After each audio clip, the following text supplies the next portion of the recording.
stress and recovery and what you need to do to really calm that, cortisol storm. Because as we know, chronic stress can create high cortisol, and high cortisol can create belly fat, cravings, and it makes you catabolic. It's hard to build muscle. There was a study in the Journal of Obesity that found that women with more belly fat secreted higher levels of cortisol under stress, and their cortisol stayed elevated longer than women with less belly fat. So here's the problem. More belly fat, more cortisol, more belly fat. Round and round we go. So what do we need to do? If you're working out hard, remember you also need to recover as well. Both your muscles and your nervous system need recovery. And in life, if you're working hard, you need recovery. How do we do that? Well, today I went to a yoga class and had some sound healing in it too. So maybe it's breath work for you, meditation, journaling, laughter, fun, social connection. You got to find those things that give you some bliss. And it may just be building in like 5 minutes in the morning, 5 minutes in the afternoon. Find the things that work for you. Tapping is one I would shout out because it can lower cortisol by as much as 27%.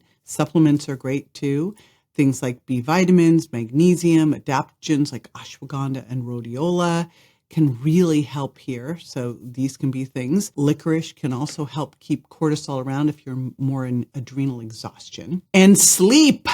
One of the challenges is stress impacts sleep and makes it harder for you to sleep. And then you sleep poorly. So it kind of becomes a double-edged sword, but you need to sleep well to manage your stress better and to heal your adrenals, right? So the two go hand in hand. Tell you, one of the other cool things, it used to be really hard to kind of figure out where you were in terms of stress. I really love heart rate variability for this. So monitor yours. Get in the habit of looking at your HRV in the morning and use that. If you see your HRV is kind of plummeting, it may be time to think about like taking a restorative yoga class or maybe going to a sound bowls class or getting a friend and hanging out. Think of this me time, this self-care as a metabolic strategy. It's not like some luxury. And again, it could be something like a bath, gardening, whatever the thing is that tells your body to chill out, that everything's safe, you're cool, right? Because that chronic stress just makes you lay down more fat around your waistline and hold on